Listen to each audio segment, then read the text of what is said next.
too. We're doing a few more of these as of recent because there's some things that I'd like answers to real time.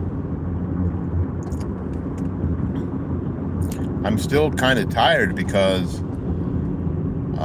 earlier in the week stayed up late watching the happenings in Gaza and in Israel, and not caught up from that sleep yet. But for that sleep yet. But my question and my curiosity is with all of the Free Palestine energy. Where is that? Seriously, where is all of the Free Palestine energy? Where has that gone to? Is it still a thing? Is it still out there? Because I don't know. I don't see a lot of it online in the past few days. Because right now, at least in the short term, because all of these ceasefires and the like are short-term deals. Let's be realistic. It seems like the pressure's off, right? It seems like the bombings have stopped. It seems like the aid is flowing. People are talking about reconstruction and rebuilding and all of that.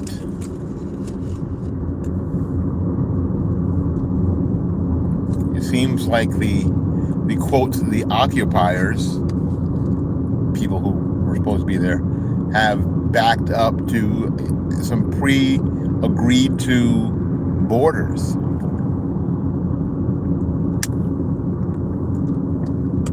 Which should eliminate the whole, it won't, but it should eliminate the whole occupiers narrative.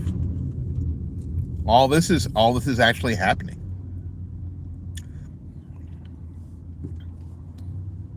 Again, would we be talking a lot more about it in a positive sense and not such a tentative sense if this would have happened under the last administration? My guess is yes. I don't have a crystal ball, so I can't say definitively, but my guess is yes. We'd be the CNN and MSNBCs and just folks online just in general would be speaking more positively about what was going on now if it weren't for it happening under the watchful eye of Donald Trump and Trump's administration. I had a bad accent. I hope they're okay.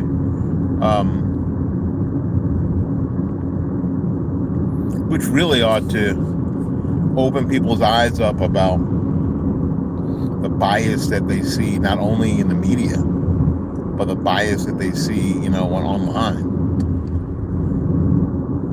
And I'm almost of the opinion now, with the current condition of media, especially like legacy media, that the online bias and where it comes from is worse. Because a lot of it is incessant. I mean, it's always coming at you, always. And you don't know, and frankly, you don't know where it's coming from. So when we're talking about the legacy media, the CNNs and the MSNBCs and that kind of thing, you have an idea of where it's coming from. You know that it's coming from inside those news bureaus, right? You know it's coming from those newspapers. But when you see the crash out videos online, a lot of the times, and I did a video on this, we don't know a lot of people don't know what's real and what's fake. And people are getting paid to produce this material, and they're getting paid lots of money to produce this material. I don't know what it cost to run, the NBC News Bureau for a day, with all the things you have to have and do and people you have to pay. But I'm pretty sure that if you could spend that money on influencers and get so much more content in so many other places for the same dollar amount spent. Again, I don't know what it cost. Maybe someone can find that out and put it in the chat. How much does it cost to run, let's say, NBC for a day?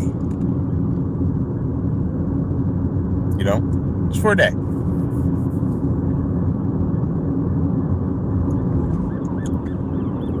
And if those dollars can be spent on influencers to produce content for Twitter, I'm sorry, X or TikTok, I mean, you could probably get some pretty decent video produced for TikTok for 10 grand. You get a couple of people, some acting students, you buy some groceries for. I mean, you could probably get a lot done for 10 grand, right? Or 5 grand.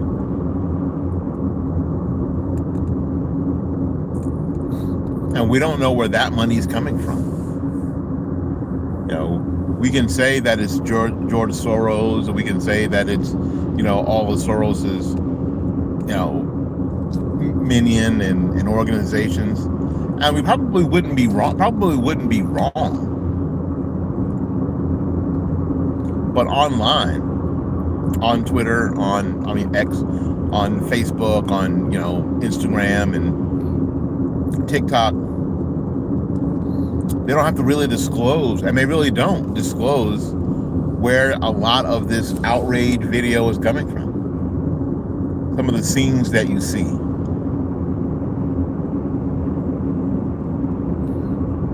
And I think that has a larger effect on public opinion a lot of times than the legacy media. Excuse me. I need to get over here. That level of bias, and in the media is one thing, but the level of bias that's in social media is something else entirely. And we have to be really, really conscious of the bias that we have that we see on social media. And I tell people all the time, whatever you see on social media, take it with a grain of salt. Hell, take it with a salt lick of salt. Because you just never know what you're seeing. Even on the other side, I saw I think it was from the Not the Bee account, but I think it was still satire. Somebody was being asked, and they were in the Free Palestine gear, what they thought about the peace deal, and the caption was that the person was kind of sad because they didn't know what they were going to do without that protest money. I think it was satire.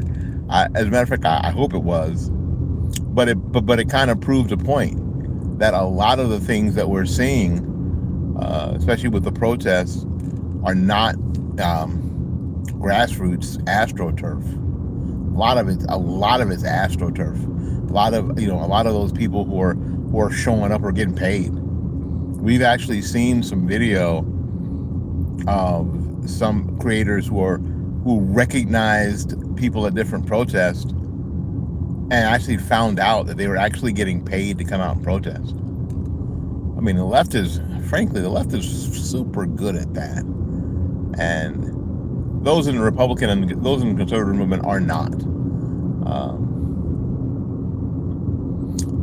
When we found advertisements on Craigslist for people to come out and protest, I mean, it was like day work, It's like construction work. Come out and total wheelbarrow for 6 hours, get paid in cash daily. And that's what these folks were doing.